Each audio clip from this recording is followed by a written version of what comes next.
अस्सलामुअलैकुम and welcome to medical speaker. Dear students, जैसा कि आपको मालूम है कि हमारा 9th class biology new book का जो चैप्टर 1 है वो कंप्लीट हो चुका है और आज की वीडियो में हम इसकी जो एक्सरसाइज है उसके बारे में डिस्कस करेंगे। तो वो स्टूडेंट्स जो कि चैनल पर बिल्कुल न्यू हैं उनसे मेरी एक छोटी सी रिक्वेस्ट है कि वो मेरे चैनल को सब्सक्राइब कर लें ताकि इसी तरह की यूज़फुल वीडियोज़ उन तक टाइमली पहुँच सकें। तो चलिए वीडियो स्टार्ट करते हैं। सबसे पहले आज हम डिस्कस करेंगे इसके एक्सरसाइज वाले एमसीक्यूज। सबसे पहले एमसीक्यूज नंबर 1 है, which branch of biology focuses on the study of the structure and functions of cell. जैसे कि आप सबको मालूम है कि बायोलॉजी की वो ब्रांच जो कि जिसमें हम स्ट्रक्चर यानी हमारी बॉडी किस तरह बनी है और ये सेल्स कैसे काम करते हैं, बेसिकली सेल्स के फंक्शन को जो स्टडी करते हैं उसके बारे में हम जो पढ़ते हैं। तो साइटो मीन सेल, तो इसका आंसर होगा अल्फा ए, साइटोलॉजी।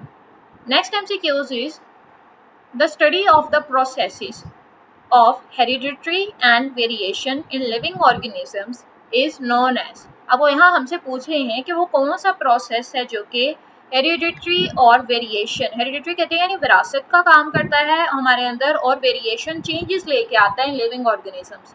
यानी जैसे कि आप देखते हैं कि कुछ पेरेंट्स के जो बच्चे हैं उनकी शक्लें आपस में एक दूसरे से मिलती हैं, तो वो उनकी जेनेटिक्स है। इसी तरह कुछ खसूसियात हैं जो कि जेनेटिकली एक दूसरे पेरेंट्स से उनके ऑफस्प्रिंग्स यानी उनके बच्चों में ट्रांसफ़र होती हैं, तो ये हेरिडिटरी है यानी विरासती खसूसियात हैं। बालों का रंग हो गया, हाइट हो गई, आंखों का कलर हो गया। तो इस तरह के जो प्रोसेसेस हैं उसको हम क्या नाम देते हैं, उसको हम नाम देते हैं बीटा। ऑप्शन इसका करेक्ट है, वो है genetics. Okay, next MCQs is, third MCQs is insulin. अब इंसुलिन क्या है? इंसुलिन एक हार्मोन है जो कि मेड होता है through bacteria, is an example of the technique of. अब वो कह रहे हैं जो इंसुलिन है वो कैसे बनाई जा रही है बाय बैक्टीरिया। तो जैसे कि हम पहले भी इस चैप्टर में डिटेल से बायोटेक्नोलॉजी वाले टॉपिक में इसको डिस्कस कर चुके हैं। तो इसका जो करेक्ट ऑप्शन है वो है बीटा, विच इज़ बायोटेक्नोलॉजी के, यानी बैक्टीरिया के ज़रिए जो इंसुलिन तैयार की जा रही है उस टेक्निक को हम बायोटेक्नोलॉजी कहते हैं। ये मेरे से एक्सीडेंटली इस पे मार्क हो गया, ये मैं रिमूव कर देती हूँ। ओके, नेक्स्ट डिस्कस करते हैं fourth MCQs, which is heart pump blood, stomach digest food and kidneys excrete waste products. The statement comes from. अब जैसे कि आप सबको मालूम है कि ये सारे बायोलॉजिकल प्रोसेसेस हैं जो कि हमारी ह्यूमन बॉडी में हो रहे हैं। हार्ट जो है वो मुसलसल ब्लड को पंप कर रहा है, स्टमक जो है हमारा मीठा वो डाइजेस्ट कर रहा है, डाइजेशन का काम कर रहा है फूड का ही।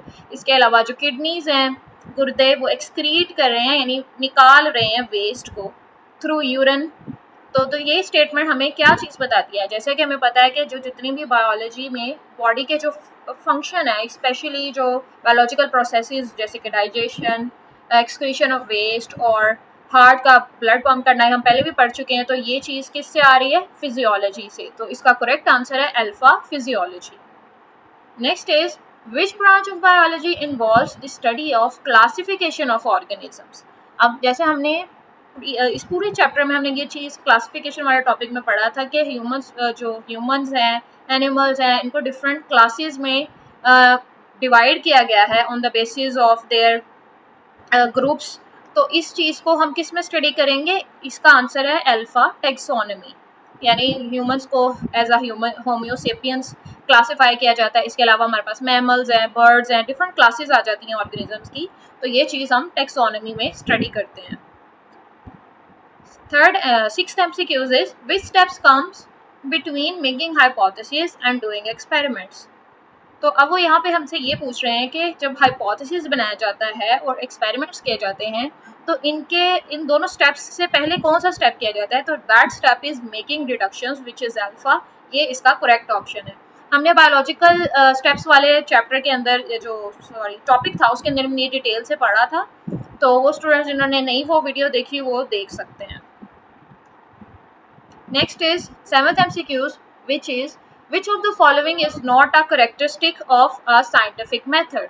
अब वो हमसे यहाँ पे ये पूछ रहे हैं which of the following is not. अच्छा, इस तरह की जो एमसीक्यूज होते हैं समटाइम्स स्टूडेंट्स इसको रीड नहीं सही से करते हैं और जस्ट किसी और चीज़ पे क्लिक कर देते हैं। तो ऐसे नहीं करना डियर स्टूडेंट्स। आपने जो नॉट वाले एमसीक्यूज होते हैं इनको अच्छे से पूछना। वो ये पूछ रहे हैं कि क्या चीज़ करेक्टरिस्टिक नहीं है साइंटिफिक मेथड की।